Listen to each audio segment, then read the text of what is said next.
Kompania MRCO MNE është e regjistruar në Malë të Zi.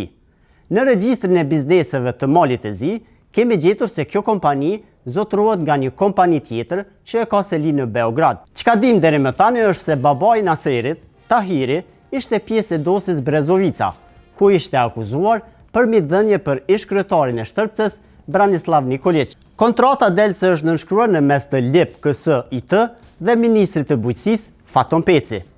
LIP KS IT në shikim të parë duket kompani e re dhe duhet të gjërmohet më tutje për të kuptuar se kush qëndron prapa saj.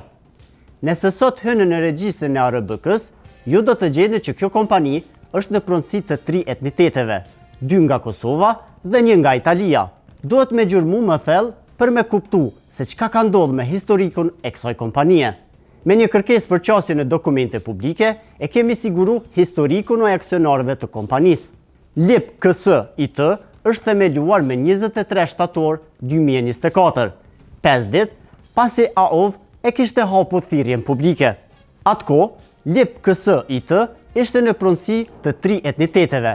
Naser Maloku ishte drejtor menaxhues dhe posedonte 30% të aksioneve. Kompania MNE me adresë në Podgoricë të Malit të Zi kishte 30% të aksioneve dhe LIP Italia 2000 me adresë në Rosta të Italisë kishte në pronësi 40% të aksioneve. Tash që shkojmë me radhë historisë së kompanive. Kompania MRCO MNE është e regjistruar në Malë të Zi.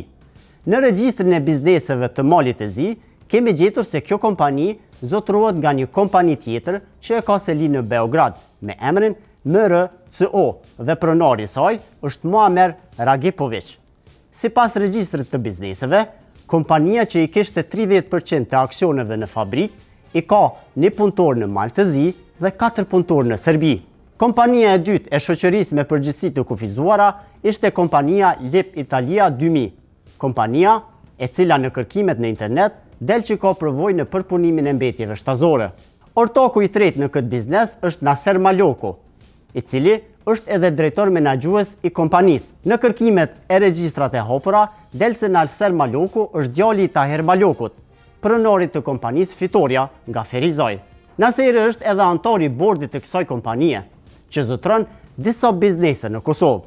Çka dim deri më tani është se babai i Naserit, Tahiri, ishte pjesë e dosjes Brezovica, ku ishte akuzuar për midhënie për ish-kryetarin e Shtërpces, Branislav Nikolić, i njohur si Braca.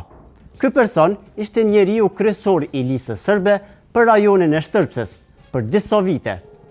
Fitoria është kompani që zotron terminal doganor, qendër të kontrollimit teknik, kompani ndërtimi dhe ishte aksionare e kompanisë së sigurimeve Kosova e Re. Kjo kompani është e rëndësishme në hulumtimin ton, pasi në të punon vëllai i zëvendës kryeministrit Besnik Bislimi. Për korrektësi, kompania Kosova e Re është në menaxhim dhe administrim të BÇK-s, por vëllai i Bislimit, Florin Bislimi, ka punuar në kompani edhe në kohën kur familja Maloku e kishte në pronësi këtë kompani. Tutje kemi gjetur se Tahir Maloku, babai i Naserit, është ortak në biznes me vëllain e ish-presidentit Hashim Thaçi, Blerim Thaçin dhe biznesmenin Milaim Cakiqi. Tahir Maloku ka 33.33% të aksioneve në kompanit Iliria Building Fitoria SHPK. Blerim Thaçi ka 33.33% të aksioneve dhe Milaim Cakiqi po ashtu 33.33% të aksioneve.